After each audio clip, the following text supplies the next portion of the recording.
खाचरोद नागदा विधानसभा मध्य प्रदेश की उन चुनिंदा विधानसभाओं में से एक है जिस पर भाजपा के प्रदेश हाईकमान की नज़र हमेशा बनी रहती है। वजह खाचरोद नागदा विधानसभा एक इंडस्ट्रियल होने के नाते यहाँ पर ग्रामीण क्षेत्र का जो बड़ा ग्रामीण एक वोट बैंक है वो इस विधानसभा को बहुत इफेक्ट करता है। इसी वजह से यहाँ के जितने भी जनप्रतिनिधि हैं जो बीजेपी की खास तौर से पॉलिटिक्स करते हैं वे उसी बात को मद्देनज़र रख के पार्टी की रीति नीतियों को ध्यान में रखते हुए अपनी पॉलिटिक्स करते हैं, क्योंकि कहीं ना कहीं बीजेपी के जो बड़े नेता हैं, जो प्रदेश के नेता हैं, उनकी नज़रें इस विधानसभा पर होती है। 2023 का विधानसभा चुनाव कहीं ना कहीं इस सीट को बीजेपी जीतना चाहती है और इसी को मद्देनज़र रखते हुए लगभग 1 दर्जन के आसपास इस विधानसभा सीट पर बीजेपी से दावेदार हैं। सभी अपने दावेदारी मजबूती से पेश कर रहे हैं। इन्हीं में से एक हैं लोकेंद्र मेहता। लोकेंद्र मेहता एक धाकड़ नेता हैं और इन दिनों वे इस विधानसभा क्षेत्र में यह कहा जाए कि पिछले कई सालों से इस विधानसभा क्षेत्र में काफ़ी सक्रिय रूप से काम कर रहे हैं। यहाँ पर घर घर अपनी पहुँच बना चुके हैं और यहाँ के लोगों के बीच में काफ़ी लोकप्रियता हासिल कर रहे हैं। चाहे धार्मिक काम हो, चाहे सामाजिक कार्य हो, बढ़ चढ़ के वे हर गतिविधियों में अपनी हिस्सेदारी कर रहे हैं। पेशे से लोकेंद्र मेहता वकील हैं, कानून की अदालत में लड़ाइयाँ लड़ते हैं, लोगों को इंसाफ दिलाते हैं। अब वे खुद जनता की अदालत में उतरे हैं और जनता ही उनका न्याय करेगी, जनता ही उनका हिसाब किताब करेगी आने वाले विधानसभा चुनाव में। इस पूरे विधानसभा चुनाव को लेकर के क्या लोकेंद्र मेहता किस तरह से दावेदारी पेश कर रहे हैं, क्या उनकी मेहनत रही है, बात करते हैं खुद लोकेंद्र मेहता से जो हमारे साथ मौजूद हैं। लोकेंद्र जी, सबसे पहले आपसे यही जानना चाहेंगे कि विधानसभा चुनाव नज़दीक हैं जी। इस नागदा खाचरोद विधानसभा जो है काफ़ी ये कह सकते हैं कि बीजेपी के लिए एक नाक का सवाल रही है जी। इस विधानसभा चुनाव को कैसे लेते हैं और इस विधानसभा को कैसे आप चुनौती मानते हैं? सर्वप्रथम मैं बंसल न्यूज़ से आप सब आए, आप सबका बहुत बहुत धन्यवाद देना चाहता हूं। मैं खाचरोद और नागदा विधानसभा यह एक आध्यात्मिक क्षेत्र है, यह धार्मिक क्षेत्र है। नागदा औद्योगिक क्षेत्र है, धार्मिक और औद्योगिक दोनों का समावेश है। खाचरोद क्षेत्र में ग्रामीण अंचल ज़्यादा आते हैं, यहाँ की जनसंख्या का रेशो ज़्यादा है और नागदा में इंडस्ट्रीज एरिया है। दोनों को समावेश देखते हुए पिछले सभी चुनावों में अधिकतर भारतीय जनता पार्टी के द्वारा, राष्ट्रीय नेतृत्व के द्वारा नागदा से ही प्रतिनिधित्व दिया गया है। अब की बार सभी जनमानस का विचार है, क्यों ना हम अब की बार खाचरोद से कोई जनप्रतिनिधि के रूप में प्रोत्साहित करें। आप अपनी दावेदारी इस विधानसभा से किस तरह से देखते हैं? मैं इस विधानसभा से अपनी दावेदारी बहुत प्रबल दावेदारी मानता हूं। क्यों? भारतीय जनता पार्टी ने एक रेशो दिया था, उस रेशो के अंतर्गत 5% डॉक्टर, वकील और अभिभाषक, इनका एक रेशो बताया था।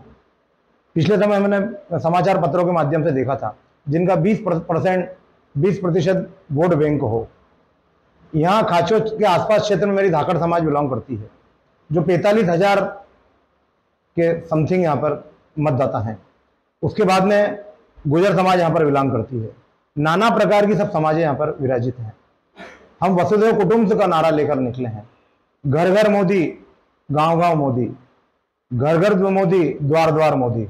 उसी का उद्देश्य को लेकर हमने विगत 10 वर्षों से देश के प्रधानमंत्री माननीय नरेंद्र भाई मोदी जी का मिशन और विजन दोनों को लेकर, प्रदेश के यशस्वी मुख्यमंत्री माननीय शिवराज सिंह जी चौहान साहब का जो कार्य करने की ऊर्जा है, जो कार्य करने की शक्ति है, कार्य करने की लगन है, उसको लेकर हमने जन भावनाओं में माननीय मुख्यमंत्री जी की और प्रधानमंत्री जी की योजनाओं को लेकर घर घर हम प्रवेश किया है।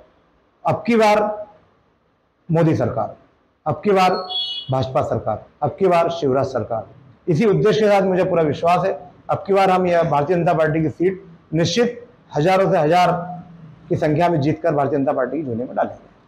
आप लगातार कई वर्षों से सक्रिय हैं इस विधानसभा में, यहाँ के वर्ग की क्या आवश्यकताएं हैं, आपने उनकी ज़रूरतों को किस तरह से समझा है? यहाँ पर घर घर रोजगार की आवश्यकता है। यह हमारा ग्रामीण क्षेत्र है, यहाँ पर पूरा क्षेत्र कृषि प्रधान देश है। अब कृषि के अंदर जमीन तो वही है, जनसंख्या बढ़ती जा रही है, इसके आधार पर हमको यहाँ पर उद्योग की आवश्यकता है। हमने विगत समय में यहाँ की समस्या देखी थी। मैंने पूरा क्षेत्र घूमने के बाद में यहाँ का आकलन किया, तो खासचौथ से लेकर कनवास के बीच में हमको 5-6-7 बड़े उद्योग की आवश्यकता है, जिन उद्योगों के माध्यम से हम एक एक व्यक्ति को यहाँ पर रोजगार दे सकें। अब रोजगार के रूप में हर व्यक्ति फैक्ट्री में काम कर नहीं सकता। हम शासन की अलग अलग प्रकार की योजना है, पशु से संबंधित है, कृषि से संबंधित है, यह सब्जी का क्षेत्र है, यहाँ पर लहसुन का उत्पादन है, यहाँ पर प्याज का उत्पादन है। हम क्यों ना शासन के माध्यम से यहाँ पर बड़े बड़े उद्योग, लहसुन पेस्ट का है, प्याज पेस्ट का है, अलग अलग प्रकार के अगर हम उद्योगों की यहाँ पर व्यवस्था करते हैं तो उसके माध्यम से हम सबको रोजगार देंगे। रोजगार देंगे तो निश्चित रूप से जनता जनार्दन भारतीय जनता पार्टी के ऊपर विश्वास रखेगी। यदि बात की जाए विधानसभा आपकी प्राथमिकताओं की, तो वो 4 से 5 शुरुआत है, सिर्फ 4 से 5 प्राथमिकताएं ऐसी आपकी क्या होंगी जो इस विधानसभा के लिए आपकी रहनी चाहिए, जो आपको लगता है? पहली मेरी प्राथमिकता इस विधानसभा के लिए, मैं घर घर रोजगार देने के लिए संकल्पित हूँ। शिक्षा का क्षेत्र है, यहाँ एक खेल का क्षेत्र है, यहाँ की माटी एक खेल के रूप में प्रचलित है। यहाँ के बच्चे हर खेल के अंदर कहानी का देश के अंदर अपना नाम गौरवान्वित करते हैं। मेरी दूसरी प्राथमिकता यहाँ पर खेल अकादमी बनाने की है। तीसरी मेरी आवश्यकता, खाचौद और नागदा को मैं इतना ब्रांडिंग करूंगा, इतना इसको प्रचलित करूंगा, प्रचलित करने के माध्यम से हम जो नरेंद्र मोदी जी का मिशन है, शिवराज जी का जो विजन है, उसको लेकर हम यहाँ पर उद्योगों की एक बाढ़ लेके आ जाएंगे। यह क्षेत्र धार्मिक क्षेत्र है, यहाँ पर अलग प्रकार की प्रतिभाएं हैं। यहाँ पर हमारा देवनारायण जी मंदिर है, जो 1500 वर्ष पूर्व यहाँ पर देवनारायण भगवान यहाँ से निकले थे और यहाँ पर वो रहे थे। हम इस चीज को प्रचलित करेंगे। इसके माध्यम से एक धर्म की भी आस्था बढ़ेगी, एक किसानों में रोजगार भी बढ़ेगा और हर घर में रोजगार देने के लिए मैं संकल्पित हूँ। मूलभूत सुविधाएं जो होती हैं, रोटी, कपड़ा, मकान, जो बुनियादी बेसिक सुविधाएं हैं, इन सब सुविधाओं को लेकर के आपका क्या मानना है? क्या आपका आकलन है इन सुविधाओं को लेकर के इस विधानसभा क्षेत्र में? रोटी, कपड़ा और मकान। रोटी जो भोजन प्राप्त होता है वो अन्न से प्राप्त होता है। हम यहाँ पर नहर और नालों, हम यहाँ पर तालाब के माध्यम से, हमारे क्षेत्र में एक ही तालाब है अंतरवासला में, जो 1857 के अंदर श्रीमान ज्योतिराव जी सिंधिया जी के जो दादाजी थे, उन्होंने उसको निर्माण करवाया था। उसकी लागत 5,000 रुपये उस समय बनी थी। उस तालाब को हम और गहरीकरण करवाएंगे। यहाँ पर 2, 3, 4, 5 डैम की आवश्यकता है। अगर हम डैम के माध्यम से पानी को संकलित करते हैं, पानी को इकट्ठा करते हैं, पानी इकट्ठा होगा तो यहाँ का वाटर लेवल बढ़ेगा, और वाटर लेवल बढ़ेगा तो यहाँ पर कृषि बहुत अच्छी होगी। तो 50% व्यक्ति यहाँ पर कृषि पर आधारित है। जब पानी अच्छा मिलेगा तो हम 3 प्रकार की खेती यहाँ से ले सकते हैं, और 3 प्रकार की खेती लेंगे तो हमारा यहाँ का जो उत्पादन होगा, मटर है, सोयाबीन है, हमारे यहाँ पे लहसन है, प्याज है, सब्जी है, उसको हम इम्पोर्ट एक्सपोर्ट करेंगे।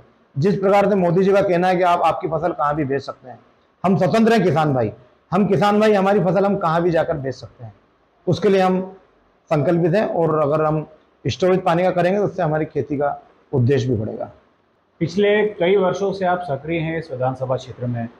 हर वर्ग के बीच में अपनी पैठ को आप कैसे मानते हैं? आपकी पैठ को लेकर के बच्चों में, बड़े बुजुर्गों में और हर वर्ग में, मैं चाहे सामाजिक हो, पूरे क्षेत्र के अंदर, मैं यहाँ का निवासी हूँ, मेरे पूर्वज का जीवन यहीं निकल चुका है, हमारे कुल भेरू यहीं है, मेरी समाज यहाँ है। उसके बाद में मैं संघ परिवार से एक छोटा सा स्वयंसेवक हूँ। 30 वर्ष मेरी संघ आयु है।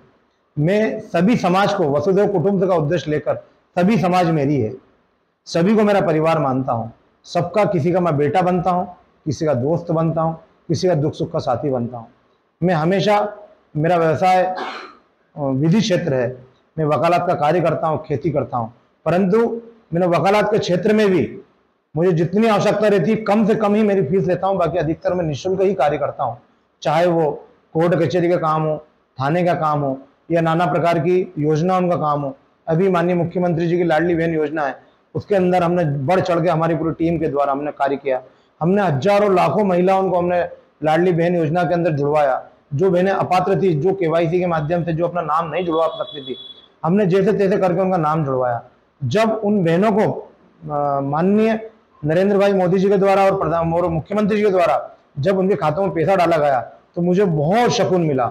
मुझे लगा कि मैं मेरी बहन को त्योहार पे एक टाइम पैसा दे सकता हूँ, एक टाइम मेरी बहन को कपड़े दे सकता हूँ।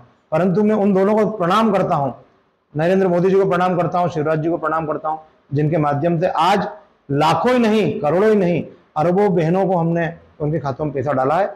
और 27 अभी 30 तारीख को रक्षाबंधन भी आ रही है, उसी उपलक्ष्य में 27 तारीख को फिर हम बहनों को उपहार दे रहे हैं। लोकेश जी, क्या लगता है आपकी विधानसभा का परिदृश्य क्या है?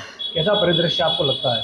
हमारी विधानसभा बहुत अच्छी विधानसभा है। यहाँ के व्यक्ति बहुत सिंपल, साधारण और धार्मिक और आध्यात्मिक क्षेत्र व्यक्ति हैं। हमारे इधर 70% मतदाता ग्रामीण अंचल में निवास करते हैं, और ग्रामीण अंचल के साथ में सब में प्रेम भाव है, अपनत्व है, भारतीय जनता पार्टी की ओर उनका लगाव है, हिंदुत्व का नारा है। और एक हमारी सरकार ने ऐसा काम किया जो हम सोच नहीं सकते थे। हमारी पीढ़ी तो हमको विश्वास नहीं था कि हम कभी राम मंदिर के दर्शन करेंगे। हमने 500 वर्ष इंतजार किया है। उस 500 वर्ष के बाद में भगवान रामलला जनवरी में दर्शन करेंगे। पूरा समाज, वसुधैव कुटुंबकम को लेकर सभी लोग, सभी व्यक्ति सरकार के प्रति, भगवान रामलला के प्रति और सत्ता संगठन के प्रति विश्वास रखती है और सब पे आशीर्वाद रखती है। लोकेश जी, युवा वोटर इस बार जो पहली बार मतदान करेगा, उसको लेकर के आपके प्रति क्या रहा है? ऐसी कुछ आपने कभी जानने का प्रयास किया है? उसको लेकर के क्या आपको रुझान लगता है? हमने युवा मतदाताओं के बीच में जो 12th जिनने पास करी है, जो कॉलेज में जो प्रवेश कर चुके हैं, हमने कोचिंगों के माध्यम से, कॉलेजों के माध्यम से, हमने लिस्टों के माध्यम से, जिन बेटे बेटियों ने, जिन छात्र जो नए मतदाता हैं 12वीं क्लास करके फर्स्ट ईयर में पहुंचे हैं, 18 से 19 वर्ष में प्रवेश किया है, हमने उनका आकलन किया, उनसे बात करी है। उनसे संपर्क करने के बाद एक जन समुदाय के बीच में हमने संपर्क किया। उनको रोजगार की आवश्यकता है। पहला मिशन उनका रोजगार। हम रोजगार के ऊपर कार्य कर रहे हैं और मुझे पूर्ण विश्वास है युवा वर्ग भारतीय जनता पार्टी के साथ में। चुनाव जो है अब मुद्दों के साथ माइक्रो तरीके से लड़ा जाता है, पन्ना बूथ स्तर तक चुनाव लड़ा जाता है। किस तरह की तैयारी आप देखते हैं? हमारी भारतीय जनता पार्टी की तैयारियां हम बूथ के आधार पे। इसमें आपकी क्या तैयारी है प्रमुख रूप से?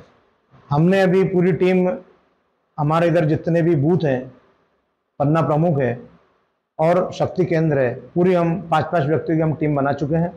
और पूरा मेरी टीम है, पूरी अपडेट करके बैठी हुई है। आईटी के माध्यम से, दूरसंचार के माध्यम से, टेलीफोनों के माध्यम से हम सबसे सतत संपर्क में हैं, और कॉलिंग के माध्यम से हम संपर्क में। और मैं सतत 24 घंटे में से 18 घंटे में सतत फील्ड में रहता हूँ। गांव-गांव का मुझे नॉलेज है। गांव-गांव के अंदर मेरा जीवन ही गांव के अंदर समर्पित है। कानून की लड़ाई लड़ते हैं और अब आप जनता की अदालत में हैं, तो कैसे देखते हैं इस बदलाव को? एकदम कानून की लड़ाई में जब व्यक्ति खड़ा होता है तो पक्ष और विपक्ष दोनों देखता है, परंतु जनता के बीच में जब जाता है तो यहाँ पर भावना उनका की कदर करना पड़ती है। व्यक्ति की अंदर की दिल की आत्मा क्या बोल रही है, उसके विचार क्या है, उसकी होंठ क्या बोल रहे हैं, उसकी आंखें क्या कह रही है, उसका शरीर का उद्देश्य क्या है आपको कहने के लिए। अगर आप उसको पढ़ सकते हो तो जनता जनार्दन आपके साथ में है। मैं पूरी कोशिश करता हूँ, मैं श्रीमद् भागवत गीता के माध्यम से, रामायण जी के माध्यम से, मैं सतत माता बहनों के माध्यम से, परिवार के माध्यम से, मैं सतत सबके चेहरे के ऊपर खुशहाली देखना चाहता हूँ और सबके दिल के अंदर की बात क्या कहना चाहते हैं, मैं पूरी कोशिश करता हूँ कि मैं उनकी जितनी भी समस्याएं छोटी मोटी पूरी करने के लिए प्रतिबद्ध हूँ। और बड़ा आधार जो लोकेश मेहता बताते हैं अपने टिकट होने का, लगभग 40 से 45,000 के बीच में धाकड़ समुदाय का होने की बात जो है लोकेश मेहता कहते हैं। और पार्टी का ही इन्होंने एक नियम का हवाला दिया है अपने दावेदारी मजबूत करने के लिए, कि जिस प्रकार से बीजेपी ने कहा है कि वकील, शिक्षाविद, जो एक सूची है उसके अंतर्गत ही अपने को दावेदार मानते हैं। तो एक बड़ी समाज जो है, धाकड़ समाज है, उनका भी समर्थन काफ़ी मजबूत तौर पे इनको यहाँ मिलता रहा है। बंसल न्यूज़ के लिए खाचरोद नागदा विधानसभा से नीलेश प्रभुवंशी।